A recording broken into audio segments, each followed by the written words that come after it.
Use my Slick and Savvy shortcuts to add type to a special selection outline. This video is available for both Photoshop Elements and Adobe Photoshop. This is the Adobe Photoshop version. When I created this card, I envisioned my sentiment following the curve of this cream-colored paper. Here in Photoshop, we'll do just that with a path and the horizontal type tool. Begin by opening either the quick page or the grayscale template that comes in the download for this video. Both of these documents include a curved clipping mask layer that extends all the way from one side of the document to the other. In the Layers panel, you'll want to activate the layer that contains the shape you want your text to follow. On this quick page, I want my text to follow the curve line of this cream-colored paper. So in the Layers panel, I'll activate the topmost paper layer. I know this is the layer that I'm after because if I turn on and off the visibility icon, I can see the layer revealing and hiding.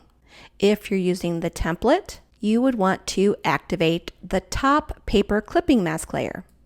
I'll go back to the quick page, and then we'll want to reset the color chips by pressing the letter D. The next step is to get a selection outline. Holding down the Control key in Windows or the Command key on a Mac, click on the thumbnail of the active layer in the Layers panel.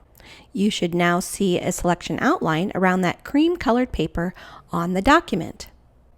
At this point, we could turn this selection into a path and then type on that path. But here's the thing. The default for typing on a path is for the text to be on the outside of the path and wrap around in a clockwise direction. So the type would be upside down and it would go from right to left. What we want it to do is to be on top of the path, going from left to right. One way around that is to select the opposite of what we have here. So instead of the top being selected, we want this bottom portion to be selected. And the way to do that is to go into the menu bar and choose Select Inverse. Now the bottom half of the document is selected and the top half is not. Now let's turn the selection into a path.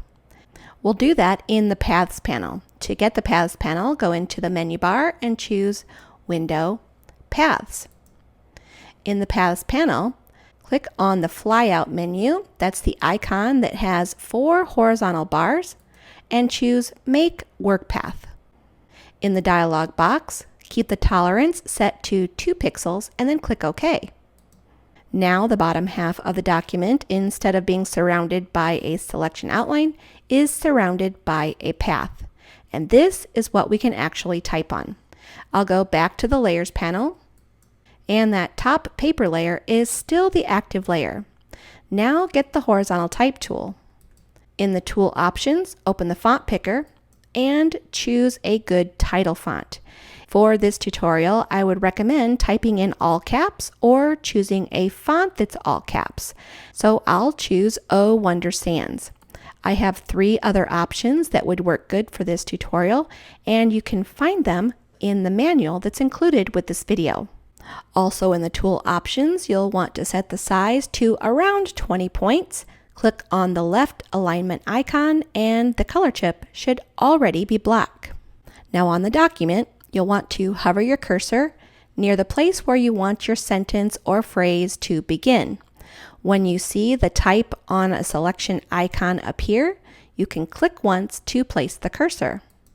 Then type in your phrase or phrases. I'll type in Happy Birthday several times.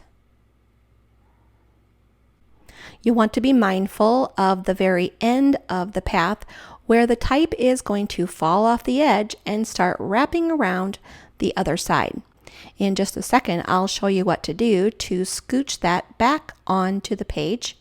But for now, when you have your phrase or sentence all typed out, go ahead and click the check mark to commit. Since this is just a regular type layer, we can alter this text in any way. We'll do so with the Character panel. In the menu bar, choose Window, Character.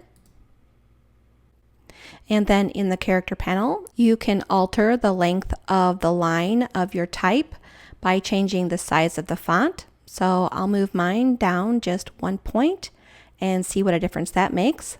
You could also use the tracking slider.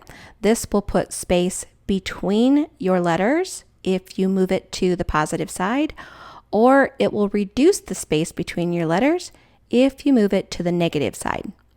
I'll keep mine at 0, and then I'll go back to the layers panel, and there's one more thing that I wanted to cover. My line of type is sitting a little bit too close to that curve, so I'd like to bump it up a little bit. I'll do that with the Move tool.